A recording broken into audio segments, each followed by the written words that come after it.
프랑스 말 중에 노블레스 오블리주라고 하는 말이 있습니다.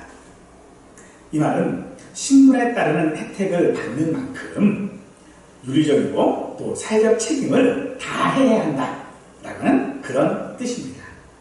우리 사람들은 이 땅에 살아갈 때에 각자가 해야 할 일들이 분명히 있습니다. 그래서 그 일을 할 때 사람 무시한다 라고 하는 이야기를 듣지요. 또 이 말을 다른 말로 하면 나이값이라고도 이야기를 합니다. 여러분들은 나이값을 하고 살고 계십니까? 예수님을 믿는 것도 사실은 그렇습니다.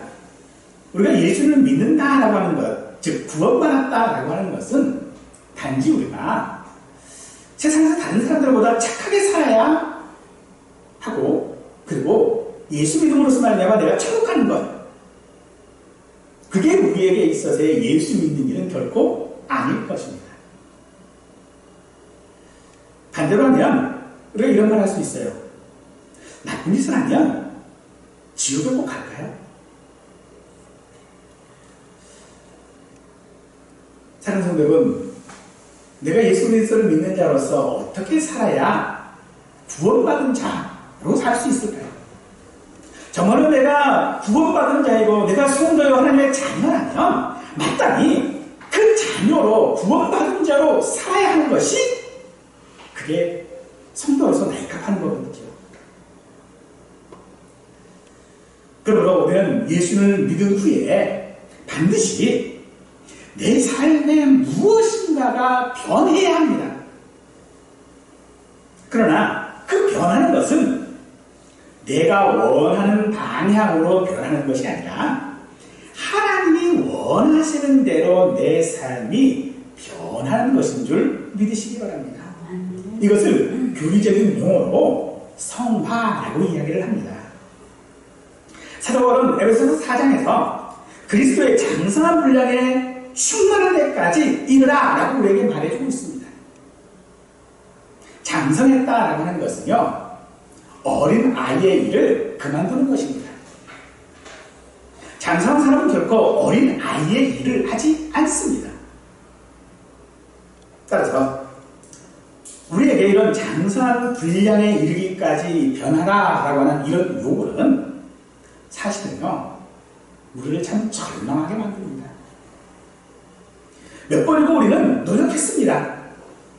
그러나 잘 변화되지 않는 내 모습을 발견하게 되죠. 보통 사람들은 선하게 산 사람은 천국에 갈 수 있다라고 생각을 합니다. 그러나 하나님의 의는 완전을 요구하기 때문에 완전하지 않은 우리가 결국 천국에 갈 만큼 선하게 살지 않았을 것입니다. 그러므로 믿음이 아닌 선행으로 칭의를 얻을 수 없다면 왜 우리는 착하게 살아야 할까요? 왜 우리는 성도로 살아야 할까요? 왜 우리는 하나님의 자녀로 살아야 하는 것입니까? 어차피 하나님께서 나를 구원하시기로 작정하셨다면 그 결정은 결코 번복되지 않습니다. 내가 어떻게 살아도 하나님께서 나를 구원하시기로 하셨다면 나는 반드시 구원받습니다. 근데 왜 굳이 힘들게 착하게 살려고 해야 할까요? 믿음과 선행은 구별될 수는 있지만 사실은 분리될 수는 없습니다. 우리의 착한 행실은 우리 믿음에 아무런 보탬이 되지는 않습니다만, 그러나 바른 믿음을 내가 가졌다면 그 믿음은 우리를 변화시키는 것이 당연한 일이겠죠. 그러므로 성화는 우리가 해야 할 우리의 책임일 수 있습니다. 즉 구원받은 자로 사는 모든 삶이 바로 성화라고 우리는 말할 수 있는 것입니다. 그러나 우리 자신에게 초점을 맞추는 것이 결코 아닙니다. 우리는 심심치 않게 이런 이야기를 하죠. 내 생각에는 이렇게 해야만 할 것 같습니다.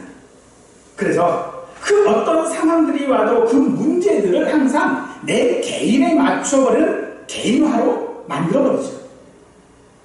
물론 이런 주관적인 생각은 당연히 허용될 수는 있을 것입니다만 그것을 우리의 삶과 연관시켜서 하면 하나님의 뜻을 내 생각으로 대체시켜버리는 결과를 낳게 되어지는 것이죠. 즉, 내 생각이 곧 하나님의 뜻이 되어져 버리는 것입니다. 따라서 구원받은 자로 산다라고 하는 것을 그래서 우리는 착하게 사는 것 혹은 천국에 가는 것으로 제한하고 오해하는 경우들이 우리에게 많은 것이죠. 어떻게 사는 것이 구원받은 자로 사는 것인지 이 시간 우리가 함께 깨닫고 그런 삶을 살 수 있기를 축원합니다. 조금이라도 내가 믿는 자로 성도로 살아보려고 노력했던 사람은 아마도 결국 그 변화가 내 힘만으로는 이루어지지 않는다라고 하는 것을 깨달았을 것입니다. 변화는 절대로 우리를 억지스럽게 변화시키지는 않습니다. 우선 이 성화라고 하는 것은요, 죄를 용서받는 일이 아닙니다. 우리의 죄는 예수님의 공로로 이미 용서받았습니다. 그러므로 우리가 변화해야 된다, 즉 성도답게 살아야 한다고 하는 것은 죄를 용서받기 위하여 그렇게 살아야 되는 것이 아니라 내 마음 가운데 있는 죄의 오염을 씻어내는 과정이라고 할 수 있을 것입니다. 그럼에도 우리는 죄에 대한 용서만을 생각할 뿐 그 용서하는 것으로만 살 뿐 그 용서, 즉 죄에 대한 이미 오염된 내 상태를 씻어내려고 하지는 않고 있다는 것입니다. 물론 죄에는요, 그에 맞는 벌이 따른 것입니다. 하지만 우리를 대신하여 예수님께서 이미 십자가에 못 박혀 죽으심으로써 벌을 받으셨습니다. 그러므로 우리는 다시 벌을 받을 필요가 없습니다.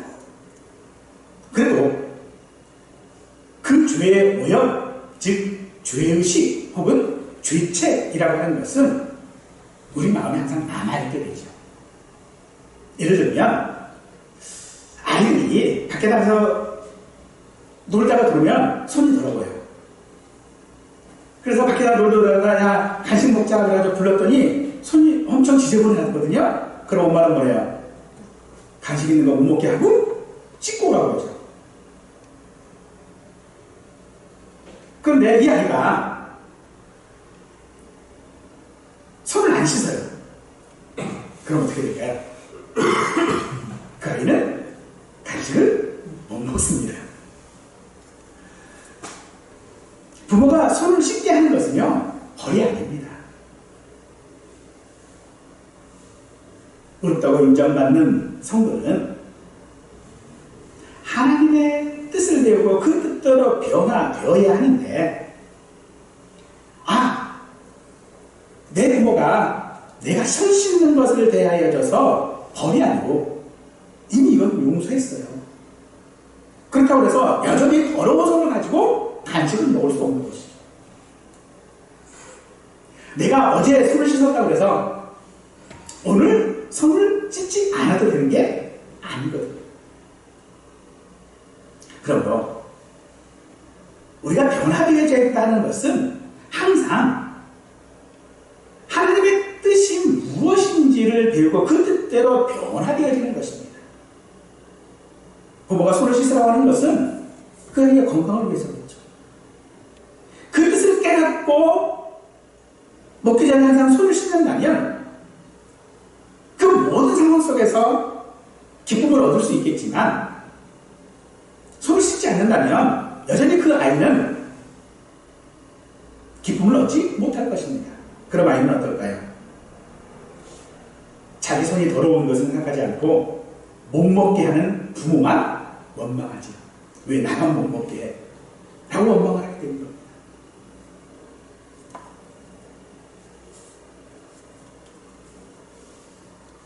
변화란 하나님이 주시는 좋은 일들, 또 우리 삶 가운데 있는 행복한 일들을 방해하는 우리 삶에 있어서 어떤 실질적인 죄의식을 제거하는 작업입니다.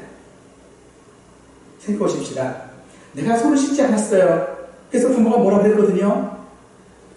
근데 손을 씻고 왔어요. 그럼에도 불구하고 음식을 못 먹어요. 왜 그래요? 우리 부모는 맨날 나한테 손 씻어요. 그래서 항상 생각하는 게 뭐예요? 내 손은 항상 더럽구나. 이거거든요. 그러므로 우리에게 있어서의 변화는 바로 그런 내 삶에 있어서의 그런 죄의식들을 제거하는 작업이 우리에게 있어야 한다는 것입니다. 그 죄의식을 어떻게 우리가 씻을 수 있습니까? 오염에 맞는 세제를 사용해야 할 것입니다. 그러므로 우리의 죄를 씻겨주신 예수님만이 그 죄의식을 어떻게 씻는 것인지 아시지요.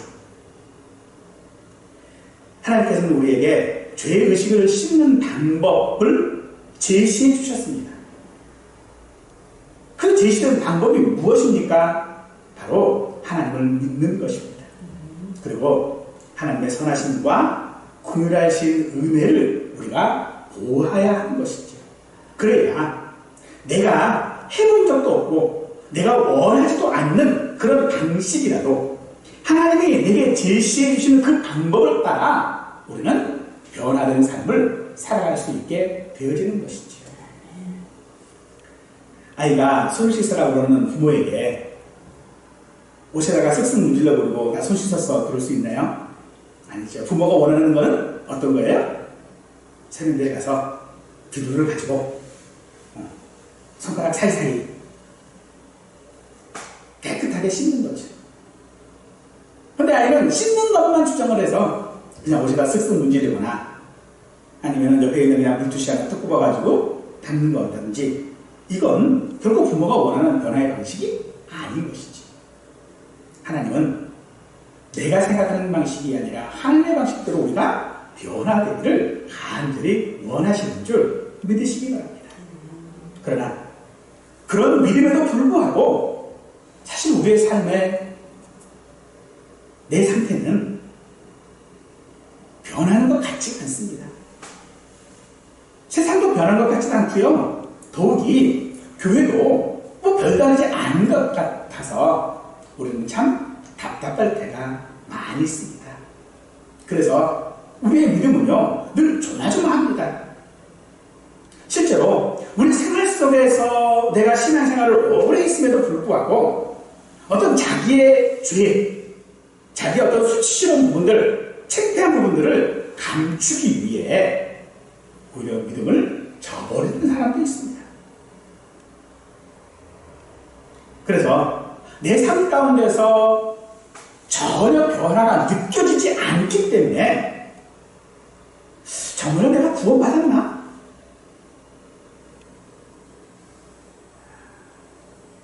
두려움과 불안에 쌓이게 되어지겠죠. 하지만 사랑하는 성도 여러분, 성령께서는 우리 안에 내주하심으로써 우리의 감정과 성품 그리고 행동에까지 예수님을 따르게 함으로써 우리를 거룩하게 하시는 줄 믿으시기 바랍니다. 그러나 이는 단번에 일어나는 사건이 아니라고 말합니다. 이 사건은요 지속되어지는 과정인 것입니다. 따라서 예수님께서 나의 주가 되신다라고 하는 것을 인정하는 실제적인 삶이 곧 성화라고도 우리가 할 수 있을 것입니다. 우리는 성도답지 않은 행동에 대하여 마땅히 책망받아야 합니다. 책망받아야 한다라고 하는 그 대표적인 것으로서 바울 사도는요 고린도 교회에 있었던 분파를 근거로 분열을 지적하고 있습니다. 바울의 책망은 그들을 육신에 속한 자라고까지 합니다. 여기서 말하는 육신에 속한 자라고 말하는 것은요 너희는 안 믿는 자 같아 라고 하는 말입니다. 이 책망은요 어린 아이에게 하는 것이 아닙니다. 고의로 세속적 행동을 일삼는 자들에게 하는 책망이지요. 성도가 세속적인 행동을 할 수 있다고 인정합니다. 그래서 그런 행동하는 사람들에 대해서는 어린아이라고 바울은 말하고 있는 것입니다. 어린아이가 단번에 어른이 되지는 않습니다. 우리가 단번에 거룩한 사람이 되지 않는다라는 것입니다. 그러나 주님께서 친히 우리로 책망할 것이 없는 자로 끝까지 견고하게 하시는 줄 믿으시기 바랍니다. 우리는 하나님의 부르심과 예수님의 공로로 의롭다 인정을 받음으로 구원받았습니다. 그러나 그것으로 되는 것이 아니라는 것이죠. 오늘 본 1절 말씀에 형제들아 내가 하나님의 모든 자비하심으로 너희를 권하노니 너희 몸을 하나님이 기뻐하시는 산 제물로 하나님께 드리라라고 말하고 있습니다. 이렇게 우리는 우리에게 주어진 삶을 살아야 합니다. 그러므로 이것은 책임이라고 하기보다는요 기회라고 말해야 할 것입니다. 우리가 받은 구원은 완료된 것이 결코 아닙니다. 그러나 구원받은 자로서 이 주어진 삶을 살아야 하는 것입니다. 따라서 이 변화는 우리의 삶을 통해 하나님께 영광 돌릴 기회를 내가 가질 것이냐 아니면 그렇지 못할 것이냐 라고 하는 것이지 구원의 정당성을 증명하는 그런 조건은 결코 아니라는 것이죠. 다른 얘기라면 그겁니다. 내가 구원받았나 고민하지 마십시오.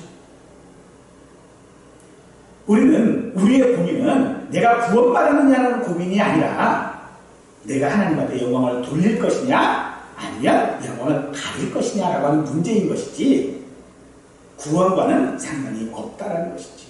왜냐하면 이미 우리의 삶은 구원받은 자로 사는 것이기 때문입니다. 그런데 그 구원받은 삶이 내가 지금 어린아이냐 아니면 좀 성장했느냐 그 차이일 뿐인 것이지요. 그러므로 우리 성도들은요 옛날처럼 죄를 습관적으로 범하지 않게 됩니다. 죄를 범한다 할지라도요 최소한도로 고민을 해봅니다. 내가 이 일을 해야 되나?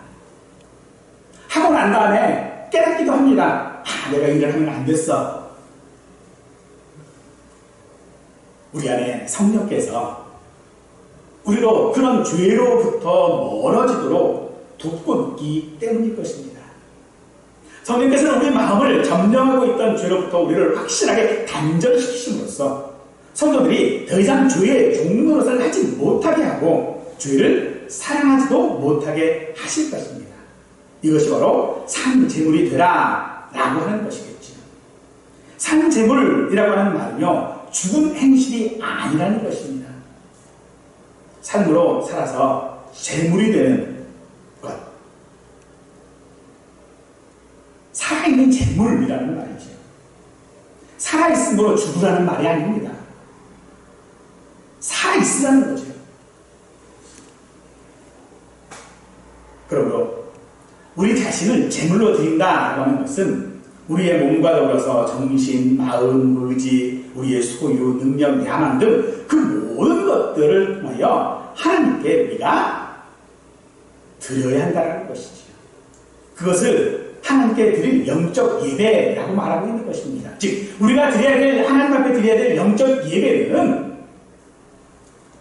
예배 시간에 나와서 예배하는 것이 전부가 아니라는 것이죠. 여기서 말하는 영적이라고 하는 말은요 이성적이라고 하는 말입니다. 이성적이라는 말이 우리에게는 어떻게 들리십니까? 당연한 일이라고 하는 말이겠지요. 당연하게라는 것이에요. 우리가 산재물로 예배해야 되는 것은 내가 성도이기 때문에, 내가 하나님의 자녀이기 때문에, 내가 구원받은 자이기 때문에 당연한 것이 되어져야 된다는 것이고 또 그렇게 우리의 삶을 추구하고 나가야 한다라고 말하고 있는 것입니다.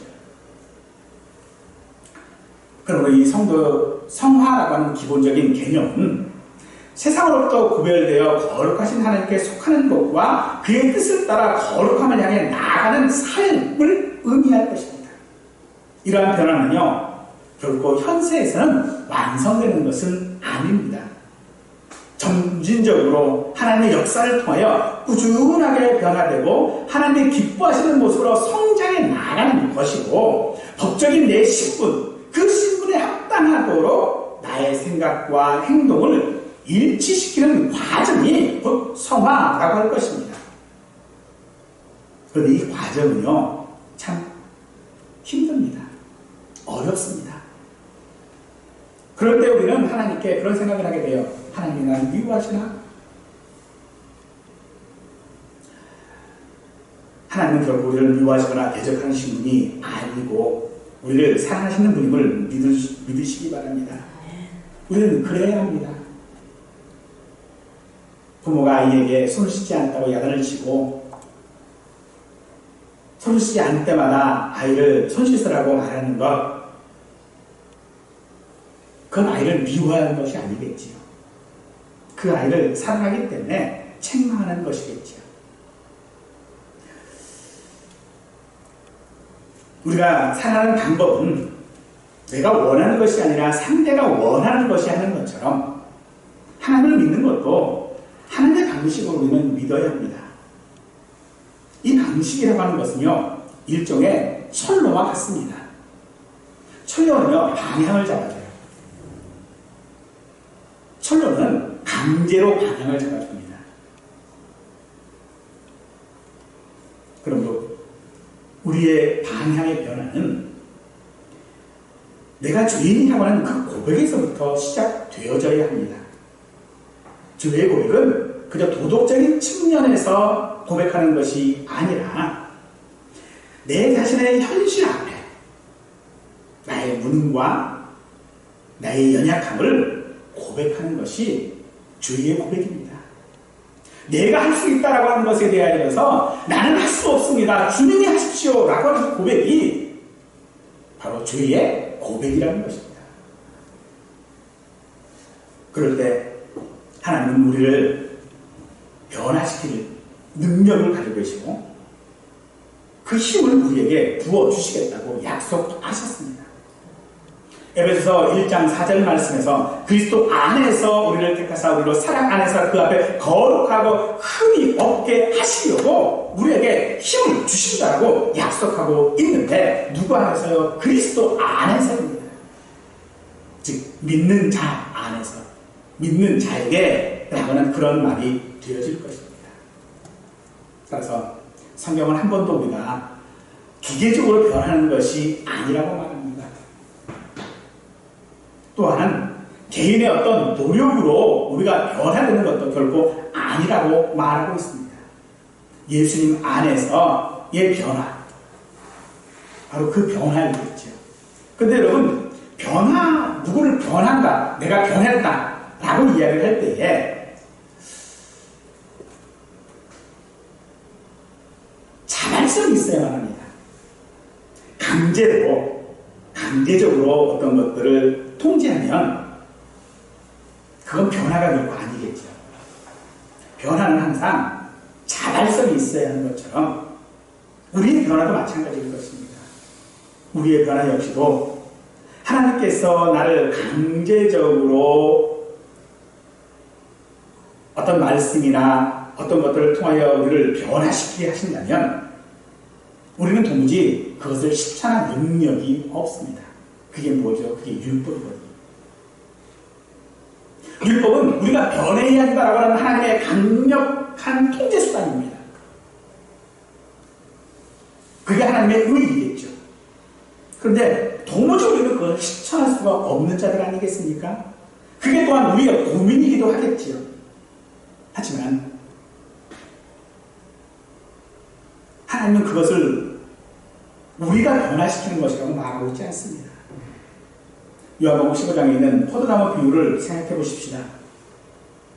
거기에서 이 비유 가운데 아버지는 농부라고 말하고 있지요.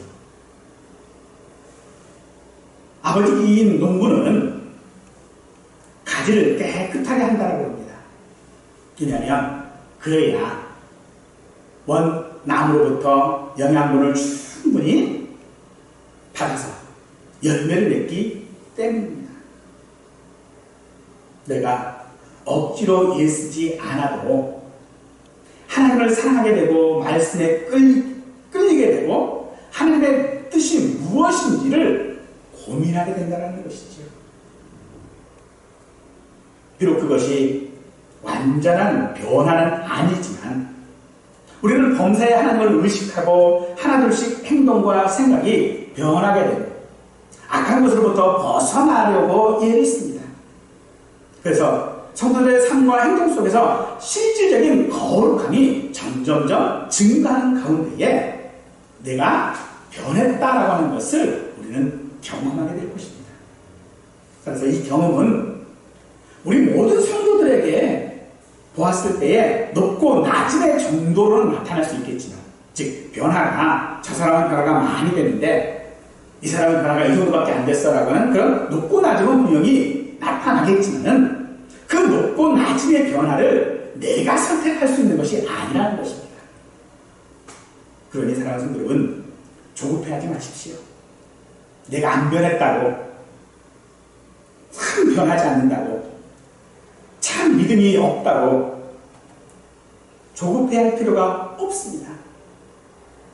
내가 노력해서 변하는 것이 아니라 성령의 인도하심이, 성령의 내주하심이 우리를 변화시키는 줄 믿으시기 바랍니다. 그러면 우리는 변해야 할 당사자들 아닙니까?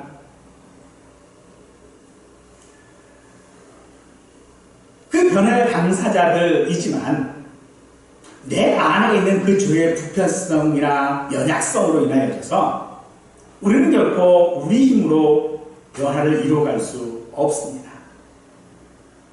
그러므로 변화를 원하신다면, 정말 내가 믿는 자답게, 자녀답게, 구원받은 자답게 살고 싶다면 성령의 도우심을 간구하시기를 바랍니다. 성령께서 도우시지 않으면 우리는 그런 일들을 해 나갈 수 없다는 것입니다. 하나님께서는 우리를 소원을 두고 행하도록 연단시키는 줄 믿으시기 바랍니다. 사실 우리는 우리가 변화되고 착하게 살고 하는 거 참 간절히 원합니다. 근데 능력이 없지요.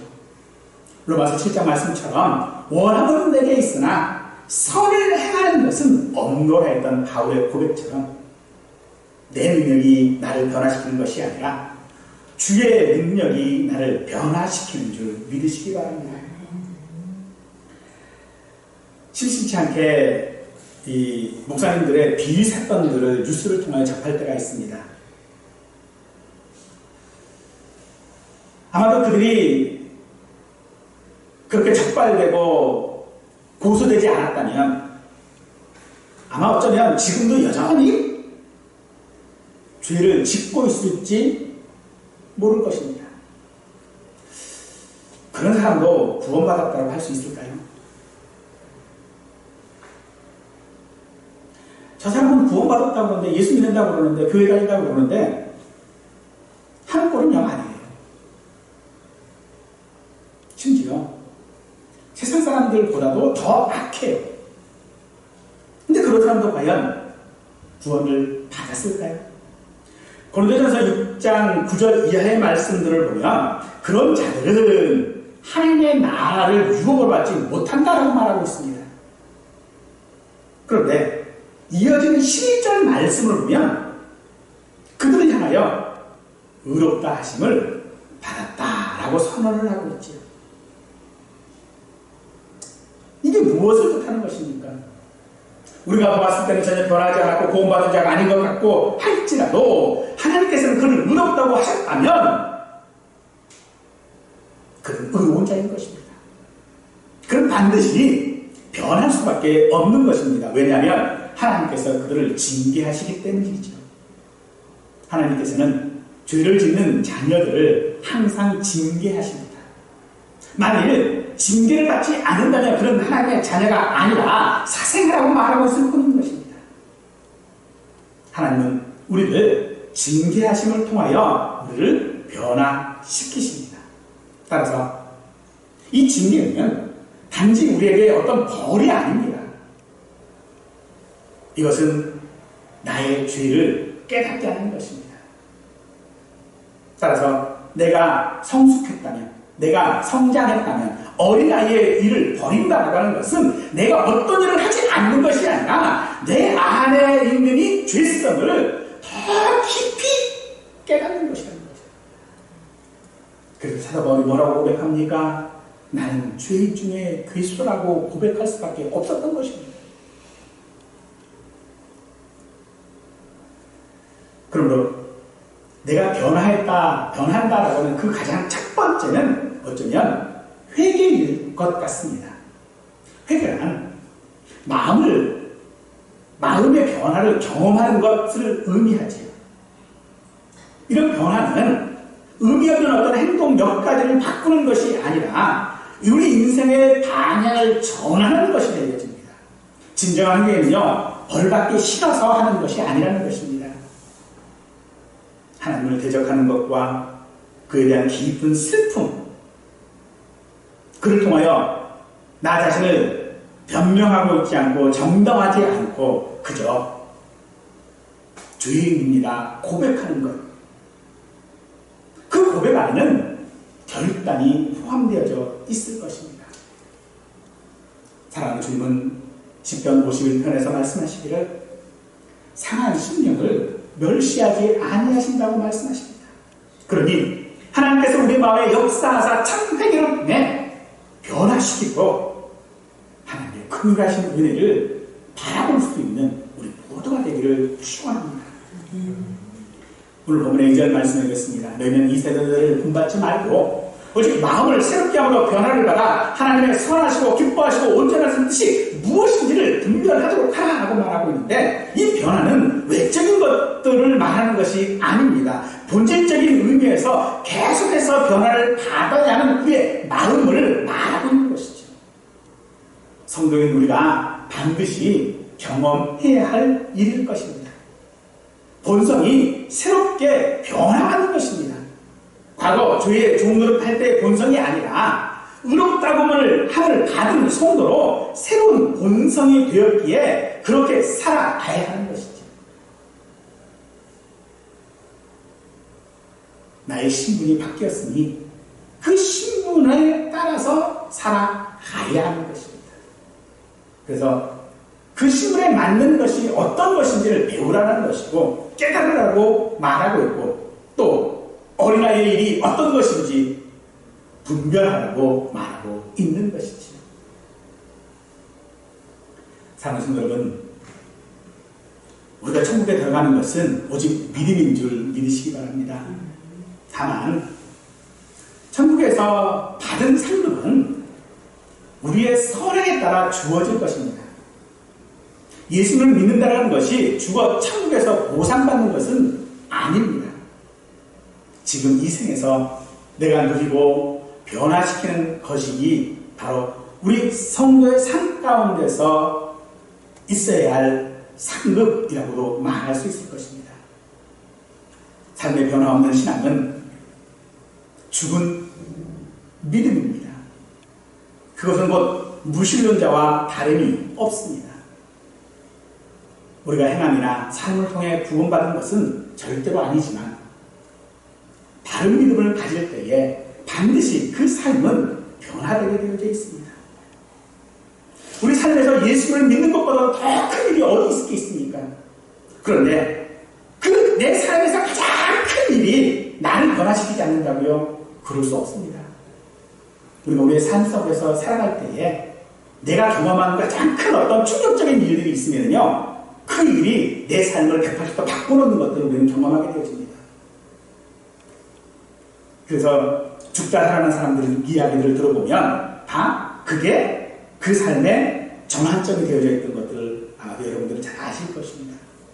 그것처럼 내 삶에서 예수 믿는 것만큼, 내가 예수를 믿는다라고 하는 그 경험만큼 우리를 변화시키는 것은 결코 있지 않는다라는 것입니다. 그런데 내가 예수를 믿는다고 하면서도 여전히 내가 세상 생각 가운데서 살아간다면 내가 진짜로 예수를 믿고 있는지 우리는 한 번쯤은 의심해 보아야 할 것입니다. 그러나 부정적인 의미에서의 의심이 아니라 정말로 내가 하나님의 사람, 하나님의 자녀가 맞는지를 스스로 돌아봄으로써 내 행동 하나하나를 고민해보는 것이겠죠. 사랑하는 성도들은 그러니 당장 변화되려고 서두르지 마시고 하나님이 내 삶에 들어오시도록 말씀을 의식하는 것부터 시작해보는 것은 어떨까요?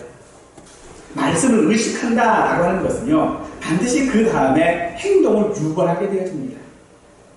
요즘에 모기가 좀 있습니다. 방안에 불을 끄고 자려고 누웠는데 모기가 있다라고 하는 것이 의식이 되면 그 후에 어떤 행동이 따르죠? 모기 잡을 방법을 찾게 됩니다. 뿐만 아니라 그때서부터는요, 모기가 있다라는 게 의식되는 그때서부터는요, 모든 상황들이 다 이 모기와 연관되어서 진행되어져요. 내 안에 하나님의 임재를 의식하게 된다면 우리는 그때부터가 변화되어지는 것입니다. 내 삶을 하나님과 연관되어 해석하기 시작하게 됩니다. 그래서 3절 말씀에 뭐라고 합니까? 마땅히 생각한 그 이상의 생각을 품지 말고 라고 말하고 있죠. 마땅히 생각할 그 이상의 생각, 그게 뭡니까? 내 생각하지 말라는 겁니다. 하나님께서 내게 주신 그 생각, 성령께서 내 마음 가운데 임재하시고 내 마음을 이끌어 가시고 말씀 속에서 내게 하시는 그 말씀을 따라서 살아가라는 것입니다. 계속해서 이어져서 오직 하나님께서 각 사람에게 나누어주신 믿음의 분량대로 지혜롭게 생각하라. 하나님과 동행한다는 것은 변화를 바라고 자녀로 살아가는 것입니다. 성경은 성도가 삶의 여정을 통해 지속되어져야 할 과정이라고 말하고 있습니다. 그러므로 우리가 기억해야 하는 것은요, 하나님의 뜻대로 살아라, 네가 이것을 해라 저것을 해라, 윤리적으로 이렇게 살아가는 것이 맞고 착하게 살아가는 것이 맞다 라고 하는 그런 도덕적인 권면의 말씀들, 그 모든 말씀들을 네가 성도니까 이 세상에 살 동안 너는 변화되면서 살아야 한다라고 하는 말씀으로 받으시기 바랍니다. 어떻게 우리가 그런 변화된 삶을 살아갈 수 있습니까? 사도행전 1장 8절 말씀입니다. 오직 성령이 너에게 임하시면 내가 권능을 받고 예루살렘과 온 유대와 사마리아와 땅끝까지 이르러 내 증인이 되리라 하십니다. 우리는 이 말씀을 단지 전도에 관한 말씀으로만 생각하기 쉽습니다만 이건 실질적으로 전도에 관한 말씀이 아니라 내 삶이 증인으로서의 삶을 살려면 반드시 내가 증인이 될 수 있는 삶을 살아야 한다는 것입니다. 그래서 뭐라고 말씀하신 것입니까? 그 증인의 삶은 성령이 임하셨을 때에 가능한 것이고, 그렇게 성령의 능력으로 말미암아 내가 예루살렘과 온 유대와 사마리아와 땅끝까지 이르러서 그런 변화된 삶을 통하여 증인이 된다고 우리에게 말씀하시는 것이죠. 예루살렘과 온 유대와 사마리아와 땅끝 한 걸음 한 걸음씩 가는 것입니다. 예루살렘에 있다가 땅끝으로 가는 게 아니라는 것이죠. 옛날 말 속에 우보천리라고 하는 말이 있습니다. 소의 걸음으로 천리를 간다라고 하는 그런 뜻이지요. 천리는 약 한 400km 정도가 돼요. 서울에서 부산까지의 거리가 320km입니다. 더 멀어요. 근데 소가 소걸음으로 이 천리를 그냥 뚜벅뚜벅 가는 거예요. 근데 소걸음이 빠른가요? 안 빨라요. 그냥 가는 거예요. 소걸음으로 천리를 달려 400km를 가려면 얼마나 가야 할까요? 하여튼간에 지겹도록 가야 될 거예요. 근데 사랑하는 성도들은 우리가 성도로 살아가는 삶은요, 어쩌면 천리 이상일 수 있습니다.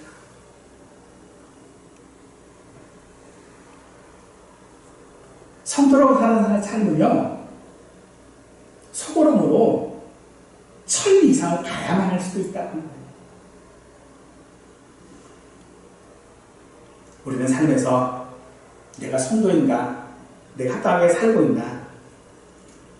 또 그런 병원 하는 데에 실패하고 넘어져가면은 나 자신에게 실망할 때가 너무 많습니다. 그쵸? 예수 믿은 지가 몇 년인데 내가 도대체 깨닫는 말씀도 없고 알아듣는 말씀도 없고 세상 사람들 앞에 나가서 뭐라고 내세울 것도 없고 우리는 그런 나 자신에게 사실은 실망합니다.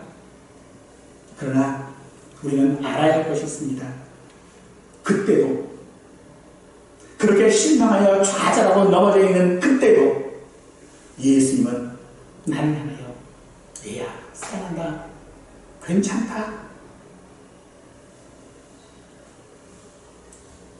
우리 삶은 거기에서부터 시작되어지는 것입니다.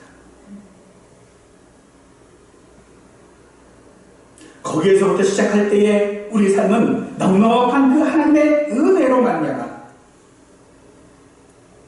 변화를 내 삶으로 이끌어 가실 것입니다. 우리는 하나님께서 천국으로 부르실 때까지 이 땅에서 살아야 합니다. 그 모든 삶이 성화, 즉 하나님의 거룩하심을 따라 거룩해지는 변화의 여정임을 믿으십시오. 그 여정이 내가 생각하는 것보다 더딜지라도 하나님을 믿으시고 묵묵히 살아갈 수 있는 우리 모두가 되시기를 간절히 축원하겠습니다.